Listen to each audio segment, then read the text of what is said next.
Actually, there are three things that I want to highlight, which is going to be a very important thing in terms of getting placed. One is interdisciplinary learning. So whatever you choose, whichever university you are, if you have this ability of dealing with multiple subjects, that's an advantage in the industry. Apart from that, the experiential learning, which is a combination of your internships, which is a combination of your work simulations, all this will lead to a good place. Sure. As for my personal, this is concerned, like I've done my engineering. Post that, I have completed 2.5 years experience in corporate. Like I tried CAT, but I couldn't scale up with a good percentile. Like ending up with a average percentile. Like what is the opinion? So like let me try with the average universities or give back one more attempt. Like you, I am also an engineer by training, but later on I changed tracks, got into course through CAT only. I am on the bond. Now you said no IIMs versus average business schools. I think that's a bit unfair. IIMs are IIMs, no doubt, but IIMs also there are so many. Like IIM started in the last 5-6 years, last 10 years. There's one in Rohtak and one in Kasipur and one in some unknown places. There are many other business schools which are much better than, though I am from IIM myself, much better than this recent fleet of IIM. So the concept is like this: IIM is not the end of the road. After IIM, there are many tier one business schools. Name a few. Narsi Monji, Jamal Bajaj, and SP, and SPJ in Mumbai. All these are from Mumbai. In South, they have Great Lakes. You have Loyola. Loyola. My friends are here from Loyola. And then you have ICFI. Then you have Mahindra. So there are plenty of choices there. So after IIMs, you have tier one business schools. Maybe there'll be 15, 20, not just 5, 10. Then there are tier two. They're also good. Ultimately, where one should worry a bit is if you're joining some affiliate, some university affiliate or business school, where you just have classrooms, faculty, blackboards, nothing else. So these colleges are also giving you almost similar kind of outcome, right? Which it all depends on how you develop yourself during those 2 years. Right, everybody is teaching Kotler, right? Philip Kotler, right? Marketing manager from Philip Kotler. Even I am teaching from that. It is how you deliver, and all of us are delivering the same courses, but with a lot of difference and differentiation that you have to choose. So I would suggest do not waste your time for one more year preparing for CAT. You take up the college which you best suited to you and develop your skills. So it is a student. One of the things. You said, should it be regular MBA or executive? I think both options are fine. Then you also said, should it be offline or online? So what Abhishek mentioned a while ago, he used the word experiential learning. I think online will be totally missing because MBA program is designed in such a manner the students work in groups.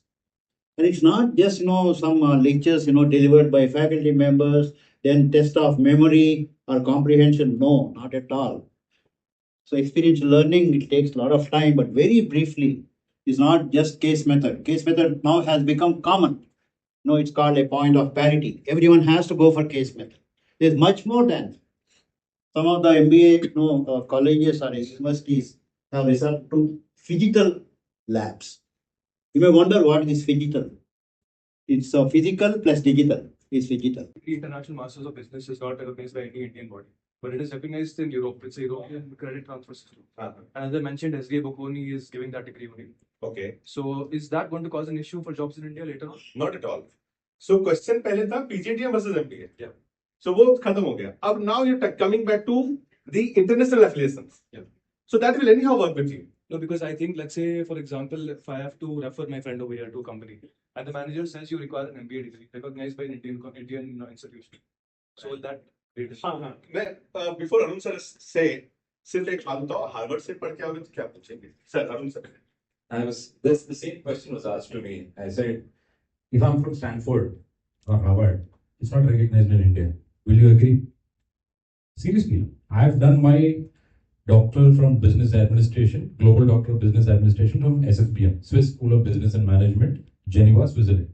And that's not recognized in India, right? But then we had applied to AIU and they have verified the details and they've said, yes, it's equivalent to your doctorate. For your kind information, I'm also doing a doctorate under University of Madras, which is 150 years old. Right? So it's an individual, right? When it comes to work, right? As far as work is concerned, they look at your skill, right? No manager would probably come and say, have you done an MBA or a PGDM? That doesn't actually matter. As far as corporates are concerned, I've been in the corporate for close to about a decade. So they only look at the skill set, right? When you throw your resume, it's not your name, it's not your degree, it's not that add value later. But basically, do you have the skill to work, right? Are you a team player? Are you an individual contributor?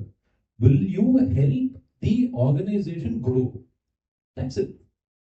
Doctorate in AI. So which means I have done in artificial intelligence influencer marketing. So which is a combination of both AI and marketing, right? If at all you ask me from whatever studies we have done, AI is an enabler. So I'll give you a very small example, right? 2000 is the year when all of us feared our jobs are gone, meaning computer is coming. But today anybody will say that because of computer we have lost our jobs. It's because of the skill that we have lost our jobs. The same is the case with AI, right? Simple. If you're able to learn that technology, just like how you learn anything else, you will be a part of the AI. It's a wave. You ride it, right? You don't dunk down and say, I can't. You dunk down, it will wash away, right? Learn basics. Learn, understand what AI is, what ML is, what deep learning is.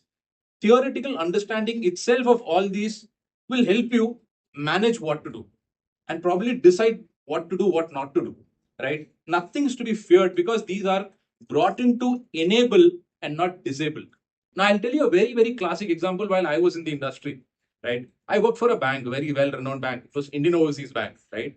When we introduced systems, right? People used to do ledgers, right? Now, then when they started introducing computers, all work people know, they said, no, we'll lose our jobs. Because while using the computer, they used to say, where is A, where is B, to type your passbook, print out, it took a lot of time. If you give him one person with the computer, another person with the ledger guy was faster than the computer guy. Today, you go to banks, you know what they say? Server is slow, system is slow. Why? Because he's fast. He knows what to do, right? That level of mastery takes time. So, what the student has asked a question about the difference between, to choose executive MBA or the full-time MBA. We feel very sad when students even visit the campus or when we go to the education fairs, students come to us and ask about the ROI and placements. Your MBA is not about placements at all. In those 2 years, you don't come out of the institute or in university as an MBA.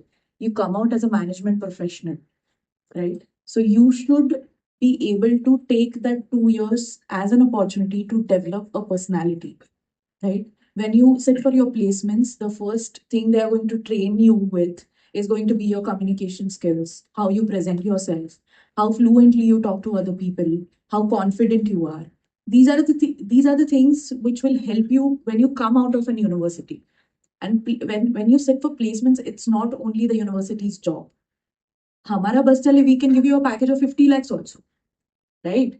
But that is your job to get selected in that company and get that package, right? So average package, if you're judging the university with the average package or something like that, it's not going to help you, right? Why generally we don't tell students to go for executive MBA online courses is because of that. When you're working and then you're having your education as well, you are not going to have time to cater to all the skills you want to develop. You're going to be in the same people you've been with for last 2 years, with whom you are working in the industry or in your company. And if they are talking in your local language, you're not going to get a chance to work on your communication, right? And that changes when you get into the university for the full-time course and there are more than 17, 18 states students are coming to the university, right? You have that exposure towards a bigger environment in the university. So when now you have time for the people who are not appearing for any other exam or already made a list of list of colleges you want to apply to, So for you, right now is the time until you get into the university, July, August maybe, you have time to polish your skills. All you have to do right now is, first I would suggest is start reading business newspapers. You should watch business news. You should follow contemporary issues that are happening in the industry. uh, Anything and everything happening around the world you should follow, because that will be part of your group discussions when you get into any college. Now, irrespective of we all sitting here, you go to any college, not even in these 14 or any other colleges, one thing you will have to make sure is your placement preparation starts from day one. Don't think that you will reach in the second year, then you will start preparing, for the companies. Your placement preparation starts from day one. Like madam was asking that, if fresher goes to the MBA college, is it good or bad? I would say it is equally good. Even if you're not experienced, try to get some certifications, right? Which you think are going to be useful for you. Read newspaper, build skills that are required by the companies, do networking. I think that will definitely compensate your experience. You don't have experience, but you'll be able to live up to the expectation of the recruiter. At the same time, don't consider your first job as your last job. You have to first choose the good profile. I would say don't get lured by money. आपको अगर 50,000 1 lakh कम मिलता है, should be good. Don't judge any job by the difference of 1 or 2 lakh rupees. If there's a sizable difference, then definitely there will be difference in the profile also. For example, you're getting one retail job, package is 6 lakhs. Some companies offering you 7.5 lakhs. Try to understand the profile. If 6 lakhs job is good, go for that. You will at least get good learning. You may get 1.5 lakh more in the other company, but you may not get good learning. So try to understand the profile. You are freshers, you have not seen the world, so try to understand what is your expectation. You need to be market fit, you need to be industry fit. So employer fit, that means your employer should love you, right? His thinking and your thinking should match. But then how to do is, most of the employer like the good soft skill people, which all of us have mentioned. Now, soft skill name itself suggests you need to be soft, right? So you need to be soft means you should not use harsh word. I have seen many students, right, who are good in academics. They have scored 9 CGPA out of 10. Very good, technical skills.